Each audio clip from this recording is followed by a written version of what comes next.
Today we have two beautiful souls joining us, Jamia Burcham. Hi, Jamie. Hello, everyone. And Missi Peckham. Hi. Hi, Missi. So we're going to dive right into it. Today we're going to talk about the Great Divide, which is, of course, the face mask. And I mean, there's so many places to start. I'm not really sure where to start, but maybe one of the things that's, deep in my heart right now is that obviously there's a very big divide happening right now where, it's divided into these two camps, where one camp is thinking that, they're being heroes by wearing masks because they could be carrying a deadly disease that could be killing others. And so they're, wearing this mask, to not kill others. And even if they are healthy and have no signs of it, and it's well-intentioned, of course, coming from this well-intentioned place. And then there's a side that is all three of us happen to be on this side. So this is kind of one-sided, and I'm thinking maybe I should have one later where I have, the two sides talking to each other. But because it's like we see draconian measures where small businesses are being closed, old people are dying without relatives, children are being gagged and told they could carry a deadly disease and could be killing other people's grandparents, they don't wear this gag. And actually the whole thing about children is a separate show in itself because it's so huge about how this is traumatizing children. But underneath all of that is like, how are we treating each other? Because it's like, there's a lot of hostility going on, and the hostility is what's dividing us, because it seems like more and more, people are just like name calling and mocking each other and all this other, and I'm guilty of it. Like, I see these jokes about mask wearers and I laugh, and then I feel guilty because it's like, well, I mean, that how yeah, but Dee, some of them are just funny. They really are. And that's the thing, is like, there's the whole issue about humor, right? Because humor at the expense of others, because, I'm reminded about this friend of mine whose ex-husband now, used to always make jokes at her expense, right? So he was a joker and he always had to tell jokes, and so he would, like I remember one time she wore a beautiful summer dress and he said, "You look like a stuffed sausage in that dress," to make a joke, right? So it's like, we have to be careful about what we're laughing at, right? And so, Excuse me, but that is not a joke. That is an insult. I know. But that's the thing with some of these memes, right? They're really putting people down, right? Especially like the people that really believe that masks do prevent the spread of viruses, even though there's actually no evidence of that. They think they're being kind, right? But then they get cruel to other people that don't, and like. It's like, well, I don't know. I need you guys to talk, because I'm just kind of in this place of like, how do we do this with kindness? Like, and also, is it our responsibility to awaken others? And to what degree? Because I have remained silent for so long about what I'm feeling, and I'm starting to think that I'm contributing to the problem if I remain silent, right? And then how do we do it kindly? That's a great question. I love that question. You want to go first, Jamia? I have a couple of thoughts, but I kind of want to hear from you first. Well, I think we're definitely here for a reason during this time, and at the consciousness level that we're at, for this reason of helping wake others. I think humor is good. I don't believe berating someone is very good. Like, I mean, you can tell when, like the sausage joke that guy did, that's just rude. That's just, hurting somebody's feelings. I heard somebody say the other day that they thought the humor that was putting out there might wake some people up to where they look at it and they're like, that's like a poke at me. Well, then they can kind of go inward with that, and that kind of wakes them up. I try to look at everything through the eyes of love. And yeah, some of it's really funny because it's just so preposterous on what some of these people are believing. For instance, I was in the driveway last night, and someone pulled out of their driveway, just came out of their house and pulled out of their driveway alone in their car, and they were fully masked. I'm not even talking here. I'm talking here, in their car alone, fully masked. And I was like, I almost felt bad for them, to be perfectly honest, not in a way that I'm better feeling bad, in a way that they're missing out on so much. Just so it's a really good discussion, Dee, that we're having, because there is so many different perspectives to see in it. And um, I personally view it as, it's frustrating for me because I consider myself a patriot and I believe in freedom. I believe in freedom for everyone. And you have a lot of people on the left saying, it's my body. If I want to have an abortion, if I want to do whatever, then it's my choice. Then it's my choice to wear a mask or not. I shouldn't have to be mandated by the government to say, you're going to wear a mask. And this has become widespread that these people are filled full of self-righteousness now, that they think it's okay to get onto us non-mask wearers. And it's actually, they have their own type of beratement on us as well. Yeah. It's not just one-sided. Definitely. There was a Yahoo article that came out yesterday that said it's okay to yell at non-mask wearers that you see out in public. Okay. So Yeah. I don't know which is worst. Yeah. Thinking that it's okay to actually send hate to someone, or kind of laugh a little bit and have humor about it.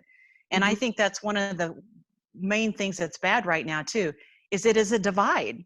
Yes. They want us to be divided. They don't want us to look at somebody wearing a mask and say, I understand you're coming from a place of fear and that's okay. They don't want that. Yeah. They want us to look at that person and say, you're an idiot. Yeah. You know what I mean? They want them to look at us and say, you don't care about anybody but yourself. Yeah. So the main thing is unification across the board. Yeah. Like there's this misunderstanding about the other side, each side on the other side, because one side, the side that wears the masks, I've heard them say a lot, I'm not in fear, I'm just protecting other people, right? So they're going, stop telling me I'm living in fear, I'm the hero who's not killing others. And then the other side is saying, you think I'm not wearing a mask because I have my rights. I'm not wearing a mask because I'm not supporting the tyranny and the draconian measures that are destroying our society for our children. And they go like, that's why I'm not wearing the mask, because I'm not wearing the mask because there's no proof of it that it works, and they're fudging numbers and all that other stuff that you hear. They're trying to force us to think there's a pandemic. Where's all the dead bodies? How come the homeless aren't all dead on the streets? You know, it's like, so like, it's like, I'm not wearing a mask, not because I'm, you know, being all like, I can do whatever I want, you can't tell me what to do, you know, it's because we are conforming and allowing we're submitting to draconian measures that are causing a tyrannical world. And that's so that's where those two sides are not understanding the other side, right? The virus is conformity. Yeah. That's the virus. Because, and I think this is the frustrating part, and Missy, you're probably going to agree with this 100% knowing you. If people were paying attention to the numbers and they were truly informed, nobody would be wearing a mask. That is where the frustration comes in. And then that's when you get frustrated, and then you go to the humor of making fun of, because it's like, what do you have to do to wake up? I mean, it is literally not there. If you look at the numbers, if you look at that, I mean, there's even on the CDC website in fine print, it tells you that it's not even pandemic level anymore. You have to see past that. And I don't know if people just don't know where to go look, or I don't know. It's very confusing for me. It really is. But yeah, so go ahead, Missy. I think that you both need to wear a mask, and you're selfish if you don't wear a mask. That's what I think. Missy! Well, who are you? Okay, let's debate this. Now, what did I do just then? I tried to use guilt and shame to manipulate you. And I want to tell you guys, whenever somebody's using guilt and shame, they are trying to manipulate you. That is it. End of story. Period. I learned this when I was like little with my grandmother, because she used guilt and the shame all the time. And even as a little kid, I could feel it in my body that it was a lie. So guilt and shame are always a lie. And guilt and shame is being used on a mass scale. In the media, you see Tom Hanks, who knows where he is. He always appears with the same background all the time. He doesn't even look like himself. Who knows? And we've got Tom Hanks, so we all kind of suspect that he's a satanic worshiping child pedophile baby eater, and he's saying, just come on, guys, at the very least you can wear the mask. And we've got Matthew McConaughey saying the same thing. Like, they've got now they've got all these satanic pedophile child eaters telling you to wear the mask. What does that tell you? And for me, I zoom out to the bigger picture as an angel. I fly out and I look down and I go, okay, what's really happening here? And to me, I see what's truth for me, and you guys might think I'm crazy, but what's truth for me is that this is like a mass satanic ritual. Mm-hmm. And that they are trying to get people to wear the mask to participate in this satanic ritual, and that we are all being looked at not as humans but as animals. And this is like part of some kind of torture project. And I know to a lot of people that would sound crazy, but I'm just zooming out and I'm looking at this from a higher perspective. And to me, the mask offends my soul.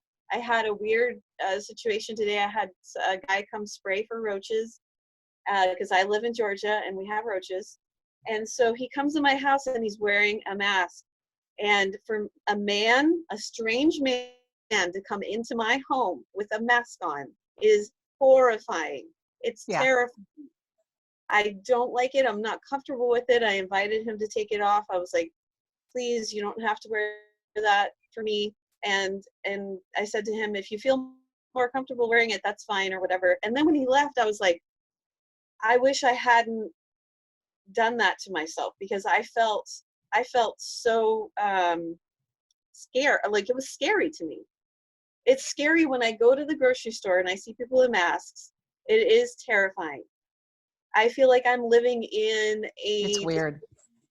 I feel like I'm living in a dystopian nightmare, some kind of movie where I'm just like, the zombie apocalypse is really happening. So that's how I feel. And I feel like people who wear a mask, I feel like their personalities are changing. Like, I've seen my friends who wear a mask, my pastor at my church. I was going to a Unity church, and he's talking about like how he doesn't understand why everyone's not wearing a mask. He refuses to have the church congregate again because he's so scared. And to me, that's not living in faith. That's living in fear.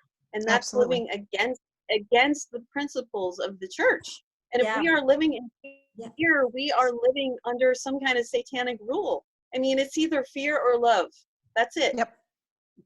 And I don't want to be mean to anybody or unkind to anybody, but how I approach it with people is, I talk to employees at stores all the time. I always use going into stores as an opportunity to plant seeds and raise awareness and raise consciousness, because for me, it's about elevating consciousness. That's what I came here to do, and when I look at myself and I look at my own eyes in the mirror, I see a warrior. And I feel like it is a spiritual war. To me, it's a spiritual war. Wearing a mask goes against my soul. It goes against my religion. I tell people all the time, if God wanted me to have my nose and mouth covered, he would have certainly made me that way. No one can take my breath from me except for God. God gave me my breath, and he's the only one that can take my breath. And God gave us immune systems, and I trust my immune system. And you know what? I'm 65 years old, and I feel fantastic. And I don't think anybody's going to kill me. I don't think a child needs to wear a mask in my presence because I'm an old person and they could kill me, right? It's like the thing that kills me is spiritual people. Like more and more, I'm seeing spiritual people who are siding with the mask. And it's like, I thought you were spiritual. I thought you believed in God and your infinite soul and your invincibility, and trust your immune system and trust the world and everything. It's like, that's what's starting to freak me out, is when I know people that are spiritual and they're siding with the mask, and I'm going like, what is going on here? That's freaking me out. It is freaking me out too. Yes. Because it's not the truth. Just because they think they're spiritual and they try to act spiritual doesn't mean that they're awake to what's going on. And Well, I think a lot of the spiritual people are ignoring all of this right now. And it's really too bad, because if they would, in order to get over this darkness and this satanic BS that's going on, we have to acknowledge it. We have to know it's there. If we don't know it's there and we don't acknowledge it, we cannot defeat it and get rid of it. Because if you ignore something, it's going to stay there, and they're going to get more power, and it's going to get more powerful. So there's been so many people say, oh, well, my thoughts create my reality, and I don't want to look at that because then I'm putting more energy in that, and then that's going to get stronger. Well, your thoughts do create your reality, but you have to be aware of something in order to get rid of it. Okay? So therefore, if you are truly strong in your spiritual faith, you will be able to acknowledge it, see it, not attached to it, stay detached, and look at everything through the eyes of love and your faith, and hold your power and say, you might exist, but you're not going to defeat me. You're not going to defeat us. Yes. And it makes me so sad to see all of these spiritual people on the path of wanting to live in love and wanting to do good and wanting to create their lives. Fantastic.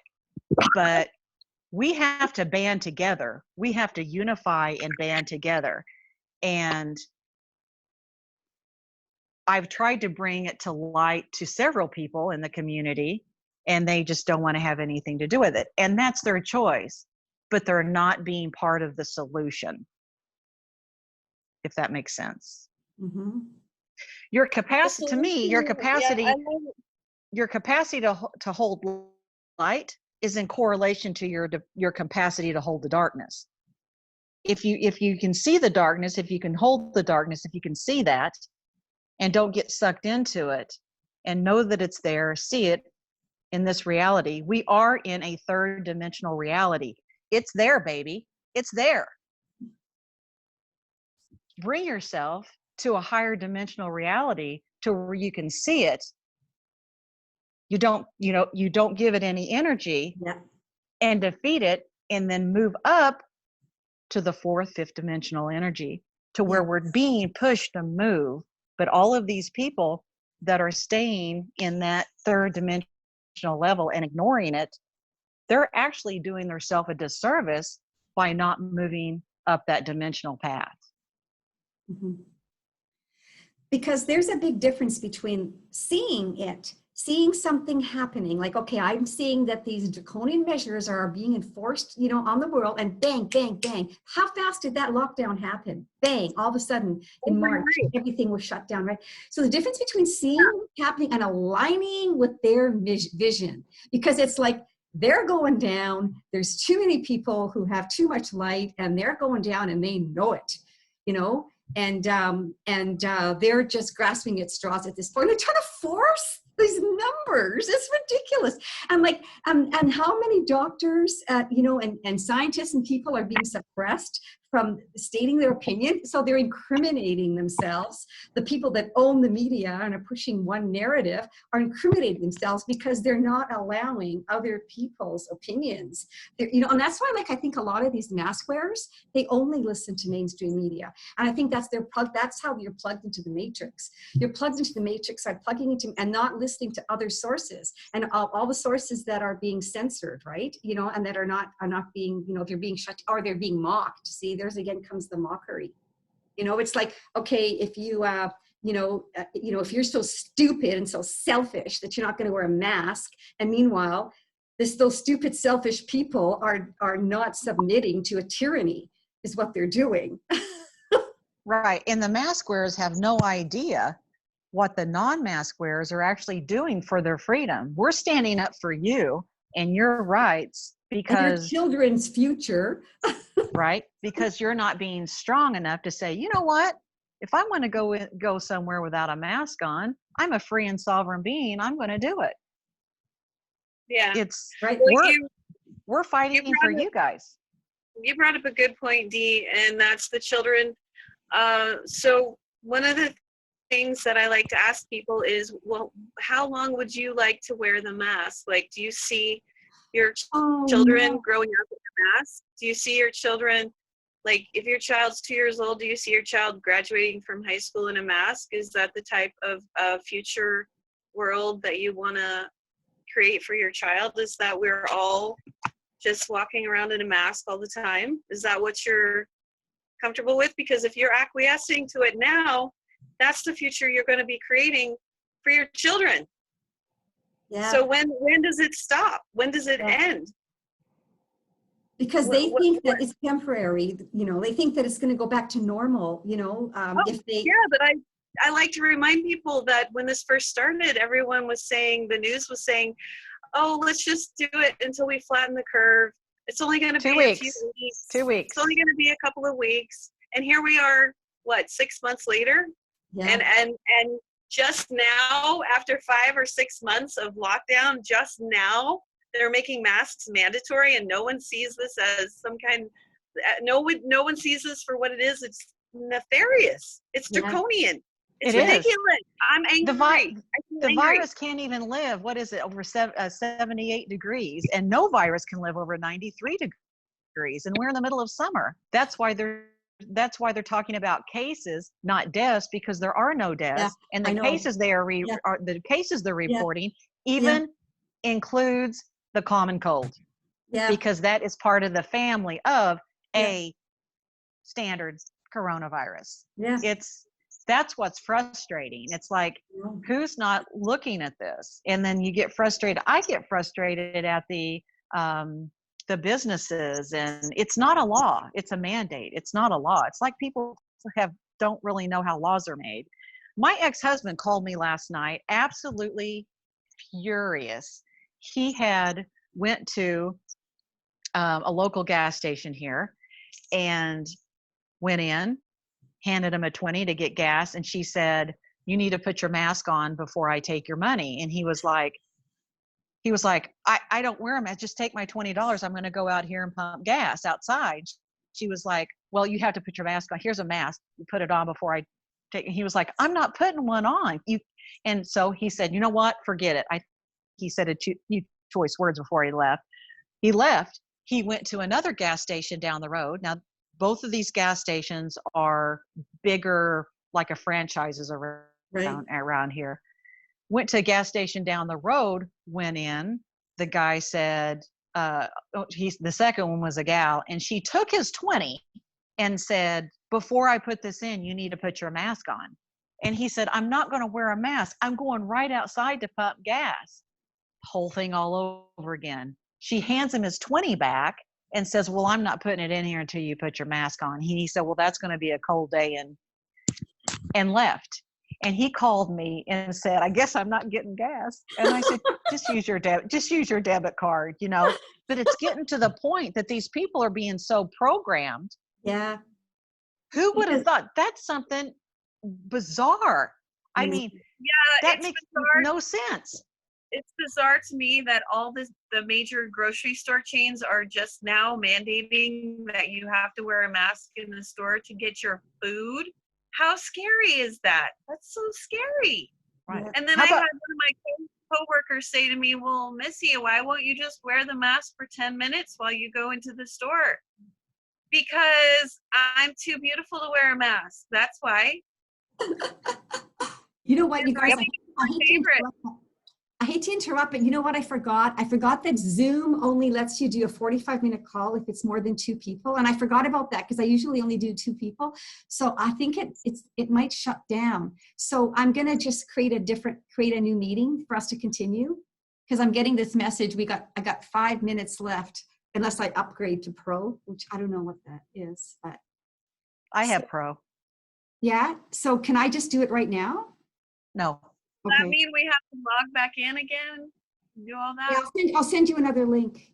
Yeah, and then Okay. and then I'll just like edit, I'll edit this part out. Is that okay? I forgot Yep. about that. I should get the Pro too, so I can do more than, but I never thought of that, because for 2 people you can go, all day long. I should probably jump off pretty soon, but I did want to share some tools with you guys, because I think what we're all feeling from what I'm hearing you guys say, and I'm feeling it too, is anger and frustration in the face of ignorance. And so some tools that I have that I use for myself is to really connect with my heart, which you guys already know. So number 1, connect with my heart, and then gratitude. So if I'm in the face of somebody telling me I need to wear a mask, or arguing on Facebook or something like that, I really take a minute to just get into my heart, and then I ask God, okay, God, speak through me, because if divinity is speaking through me, then I can't say anything unkind, right? That's just not even going to be a possibility. And like, I think that's what we're being called to do right now. We're being called to raise the consciousness of the planet, to speak our truth, and speak it in a kind way, because you can always say what's kind, right? And anyway, I love. those are. Kindness is a choice, right? Did you have another one? Mm-hmm. I just wanted to say that if somebody is projecting judgment or guilt, it has to do with them feeling guilty. So if they're saying to you, well, just wear a mask because that will help other people, that means that they're buying into the lie that they should feel ashamed or feel guilty for not wearing a mask. So just realize it's not yours. Like, even the frustration, the anger. And another tool that I would give for everyone watching is to ask yourself, okay, is this frustration mine or someone else's? Is this anger mine or someone else's? Is this guilt mine or someone else's? Because 9 times or more out of 10, it's not going to be yours. And just do what Elvis does, return to sender with consciousness attached. And ask questions like of yourself. Just ask, like, how can I be the most conscious person in the room? How can I be the most conscious person in the world? Like, what would create the most consciousness in this situation? And a lot of times, if I ask myself, can they hear what I'm about to say, and they can't hear it, then I just don't say it. Or I'll just say something like, well, that's just not true for me. Or what, I'll just ask what's going to create the most, because sometimes, like, when I don't know if you guys are both moms, I get the feeling that you're both moms. Mm-hmm. With my kids, and I really wasn't that conscious raising my kids, I will admit to them, I'm sorry if they're watching, I apologize. Me too. I'm sorry. If, like, in different things, work with them. So my stepson, he would run, he would do more dangerous things than the girls. He'd run into the street, or he'd run out of, like, a dog that was barking at him, or he'd swing from electric poles, and stuff like that. And so in those circumstances, I would have to scream, like, why are you trying to kill yourself, or whatever. And sometimes you have to kind of shake people a little bit to wake them up. And so like, whatever energy is required, sometimes making a joke is the energy that's required to create the change. So I'm not saying go out there and just like yell at people, but you know, being magical is being whatever energy is required. So that's just what I was gonna say. Beautiful. I'm all for grabbing a bullhorn. I'm almost to that point. I am. I feel that too. I feel that too. Yes. Oh, it says there's 1 minute left on the call here. So should we just say goodbye for now, Ben?